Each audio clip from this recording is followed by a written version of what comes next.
नमस्ते, welcome to the Hindi class. Hindi class में आप सबका स्वागत है। आज के वीडियो में हम सीखेंगे एक ऐसी चीज़ जिसके बिना हम हिंदी के शब्द और वाक्य नहीं लिख सकते। वो है हिंदी की मात्राएं। In today's video we will learn the symbols of Hindi language. Without symbols, we cannot write Hindi words and sentences. Hindi वर्णमाला को दो भागों में बांटा गया है। पहला स्वर और दूसरा व्यंजन। Hindi alphabets are divided into two parts, vowels and consonants. स्वर स्वतंत्र होते हैं, लेकिन व्यंजन स्वरों की सहायता से ही लिखे जाते हैं। Vowels are independent, but consonants are written with the help of vowels. चलिए एक बार हम स्वरों को दोहराएं। आ, ई, उ, र, ए, ओ, औ, अं, अह।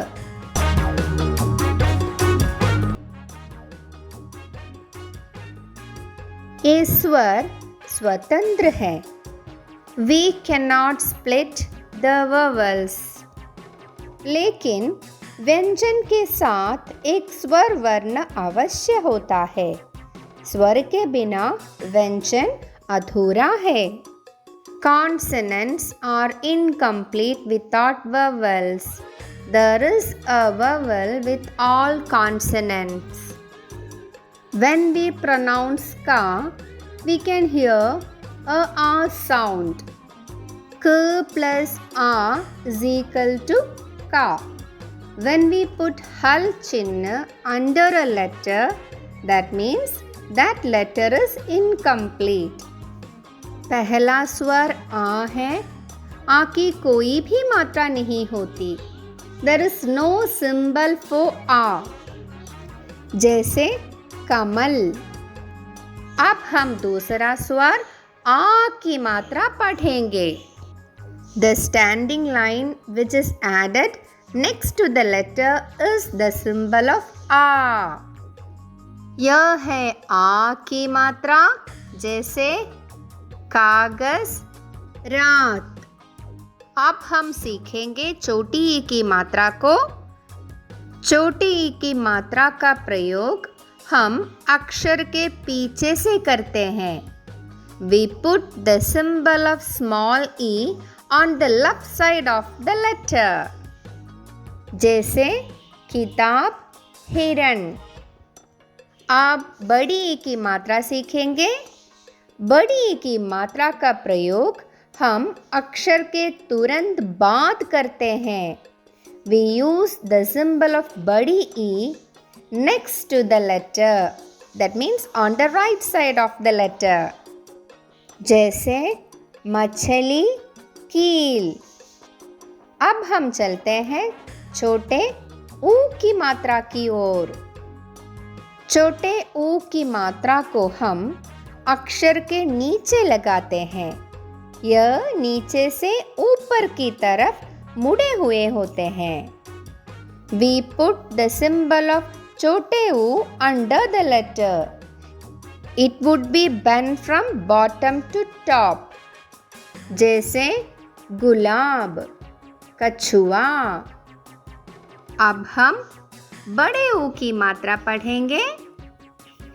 बड़े ऊ की मात्रा भी अक्षर के नीचे लगाते हैं, लेकिन यह मात्रा ऊपर से नीचे की ओर मुड़े हुए होते हैं। The symbol of बड़े ऊ is also placed under the letter, but it is bent from top to bottom.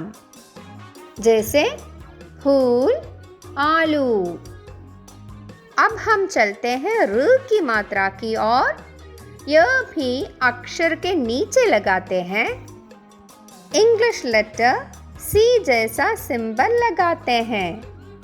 The symbol of R is placed under the letter like English alphabet C. जैसे वृक्ष, ग्रह। चलिए अब हम ए की मात्रा को सीखें।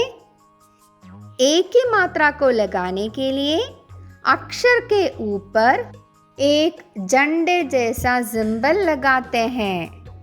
To write the symbol of A, we put a flag-like symbol on the top of the letter. Example, सेब, शेर। अब बारी है ए की मात्रा की। ए की मात्रा भी ए की मात्रा की तरह अक्षर के ऊपर ही लगाते हैं। ए की मात्रा के लिए हम दो झंडे जैसे सिंबल का उपयोग करते हैं। The symbol of I is also written on the top of the letter like the symbol of A. But we have to put two flag-like symbols on the top. जैसे बैल, तैरना। अब हम सीखेंगे ओ की मात्रा। ओ की मात्रा अक्षर के बाद डालते हैं। इसके लिए अक्षर के बाद एक खड़ी पाई और ऊपर ए की मात्रा की तरह एक झंडे जैसे सिंबल का उपयोग करेंगे। To write the symbol of O, we should put a standing line next to the letter and a flag-like symbol on the top of the standing line. Example, मोर, घोड़ा। चलिए अब औ की मात्रा पढ़ेंगे। औ की मात्रा भी अक्षर के बाद डालते हैं।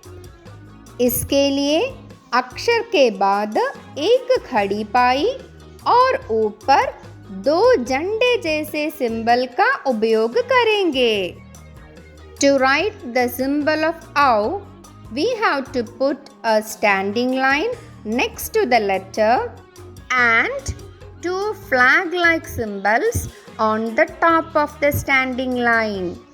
Example, नौका, दौड़ना।